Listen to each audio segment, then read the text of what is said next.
Whoa, there's a lot of mad people out there. A lot of mad people on the left side of the aisle. A lot of Democratic politicians who seem to need a refresher course in American civics. So we're going to give that to you today. See, Trump's operation to capture Nicolas Maduro from his presidential home in Venezuela was a brilliant success. In fact, it was highly similar to my very first tour of combat, Panama.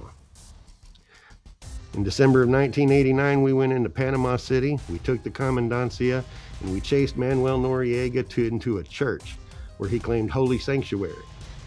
And for several days, we sat outside around the church on APCs, blasting Panama and Welcome to the Jungle on boomboxes as loud as we possibly could, till the church decided to throw him out. Ironically, that was on the same day, January 3rd, 36 years later, when Trump goes in and takes Maduro from Venezuela. Anyway, before I get off into any war stories, let me just say that despite some political pushback at the time, here in America, the Panamanian citizens, they were extremely grateful. They were thanking the soldiers profusely. They were giving us hugs everywhere we went, right? Taking pictures with us. Girls were flashing their boobs at us. They were grateful, as I'm sure the Venezuelans are today. But today in America, there's outrage over removing a communist dictator from power. Legislators on the left, they're claiming that Trump doesn't have the authority without Congress. They say he's breaking the law. The administration says they're not. So let's just ask the question, plain and simple. Is there a law that allows presidents to take action without permission from Congress? One that allows them to launch military strikes, send in drones, and even go to combat without ever getting a permission slip from Congress? I mean, you might think that's impossible. I mean, the Constitution is pretty clear on that, right? Isn't it?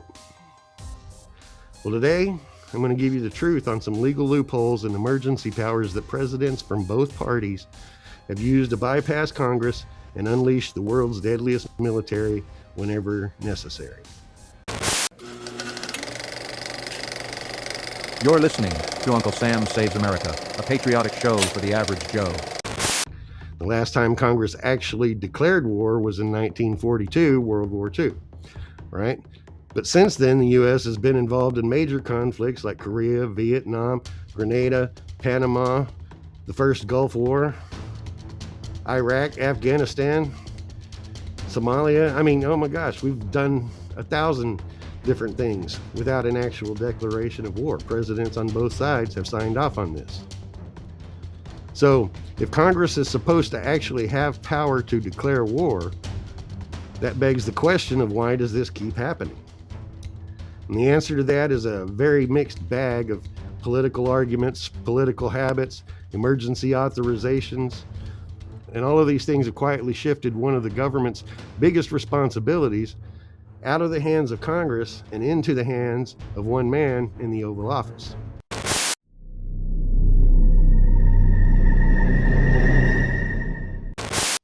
To get how we wound up here, we first need to discover the original blueprint, the United States Constitution. The framers of the Constitution, our forefathers, right? They were desperately scared of giving king-like power to one man. And who could blame them, right? So they deliberately split the country's war powers, right? In Article 1, Section 8 of the Constitution, they gave Congress the very specific power of being able to, quote, declare war, unquote. Right? And this was supposed to be a major hurdle, a way to make sure that sending people off to fight and die in combat was a decision that was made by everybody and not just one man. But they also created a competing power. In Article 2, the Constitution names the president commander-in-chief of the military. Now that gives the job to the president after war has been declared. But over the last century or so, presidents have started to argue that the title also gives them a built-in authority to use force to defend our country, our national interests, and without any type of formal declaration, go ahead from Congress. So just like that, there's a constitutional tug-of-war going on. And where does the president's power end and the Congress's power to declare war begin? For a long time, there was a tense but mostly working balance between the two. That is, until the Vietnam War, right? And that conflict dragged on for years without any type of declaration of war formally, right? And Congress was starting to get worried that the White House had too much power. They called it imperial presidency. So Congress decided that it was time to yank back on the leash. But what happened next had unintended consequences. If you're finding this analysis valuable, consider following us on Rumble.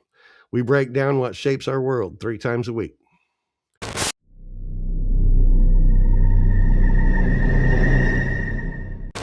In 1973, Congress passed the War Powers Resolution, even overriding a veto from President Richard Nixon to do so. Right? And the whole point was to rein in the president and take back some control over the military and lay out a few key rules. So, the first rule laid out was that the president is supposed to consult with Congress in every possible instance before sending troops into combat. Then, they have to send in a formal report to Congress within 48 hours of doing so. Now, pay very close attention to the wording here. In every possible instance, right? That allows for certain situations where it might not be possible. And that's where everything started to change, right? The law says that once the troops are committed, they can't stay for more than 60 days without Congress's approval, plus a 30-day extension for withdrawal. This is famously known as the 60-day clock. And on paper, it sounds like a really good way to keep the president in check. But in reality, presidents have often treated this as a 60 plus 30-day hall pass, right? Effectively getting us 90 days in a situation. So instead of stopping them from acting alone, this resolution basically gave them a window to run military operations for 2 or 3 months without congressional approval. Old man Bush, right? He used this very same law when we went into Panama. And since 9/11, presidents from both parties on both sides of the aisle, right, have started launching military actions telling Congress about it afterwards, effectively starting a 60-day clock on their own terms. And if that wasn't enough, presidents have also found creative ways to prevent the starting of that 60-day clock, right? Take the 2011 Libya campaign, right? The Obama administration argued that since there were no American boots on the ground and the risk was low, the situation didn't count as hostilities under the law. And since there are no hostilities, there's no need for a 60-day clock. This set a huge new precedent, though, right? Suggesting things like drone strikes or bombing campaigns not ever be covered by this at all, right? So the very law designed to limit the powers of the president's war powers accidentally created a loophole that expanded them.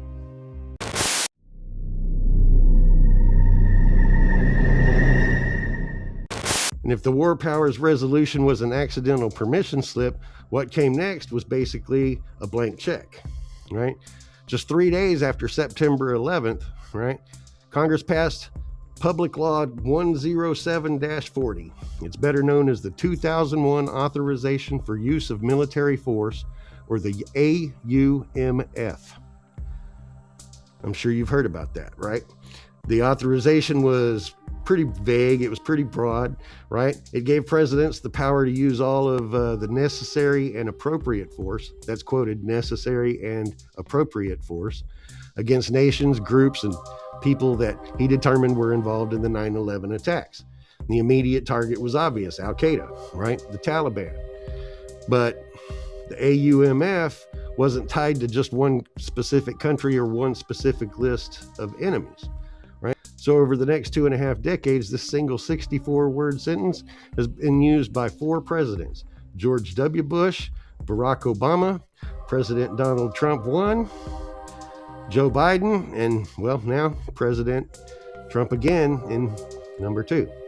In 2001, the AUMF had been a legal justification for operations in places like Yemen, Somalia, Syria, and often against groups that didn't even exist yet on 9/11, like ISIS. So, take for example, it was cited as a justification for strikes on Venezuelan boats in 2025. More recently, right, Trump used this unilateral authority here to go into Venezuela and get Maduro. Now, the incredibly broad interpretation turned the 2001 AUMF into kind of a permanent global war authorization, right? This has allowed presidents to carry out drone strikes, special forces raids, airstrikes, across the world with very little oversight from Congress. And while Congress did recently repeal separate AUMFs from the Gulf and Iraq wars here in 2025, there's a much broader military action that's going on because it is still on the books. It's the primary legal tool for what just happened in Venezuela. If you're finding this analysis valuable, consider following us on Rumble. We break down what shapes our world 3 times a week.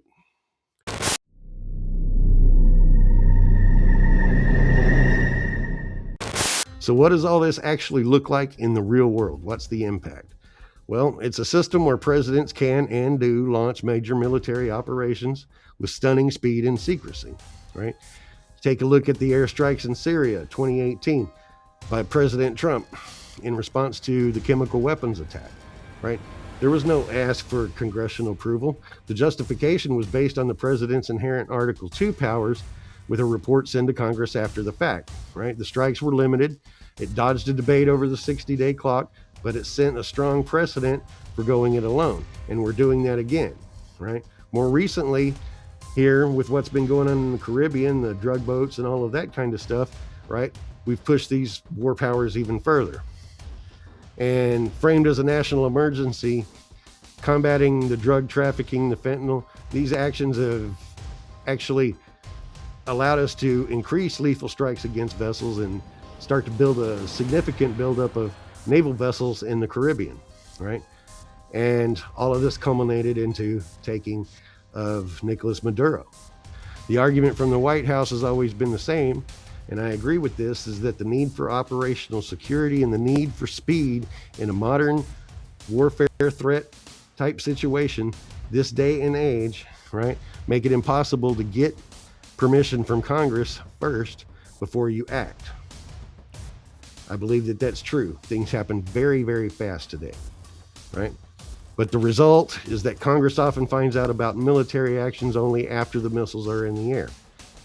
And this has shifted their constitutional role from a body that decides on whether or not we go to war to an audience that gets a memo about the conflict after it starts.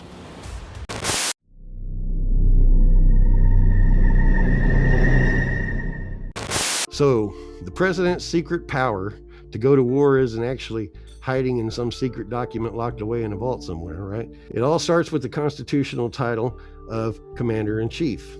It gets expanded by accidental loopholes in the War Powers Resolution Act, and then it's supercharged in the wide open blank check format after 9/11, right? For years, there's been a push in Congress to reform these powers, with lawmakers on both sides of the aisle actually arguing that they've given up their most important constitutional duty, right? The debate over recent military action shows that the pushback is growing, and I'm sure that we're going to hear something about it very soon within Congress itself in some meetings, and I'm sure that people will push forth legislation and it'll be talked about and argued over the weeks and days and months to come, right? But this concentration of power in one person's hand is a necessary evil, right? In a world of instant and shadowy type threats, right? It's a dangerous break from the normal. I agree with that, right? And it's a dangerous break from certain democratic principles that this country was founded upon. But there's no way that the framers of the Constitution could understand how evolved technologically and the speed of which things actually can happen today. So is this a dangerous break from congressional authority? Should the president be allowed to be able to do this? Leave us your comments down below, okay? Because the answer is going to determine the future of American power. Anyway, thanks for listening to me today, y'all. You're listening to Uncle Sam Saves America, a patriotic show for the average Joe.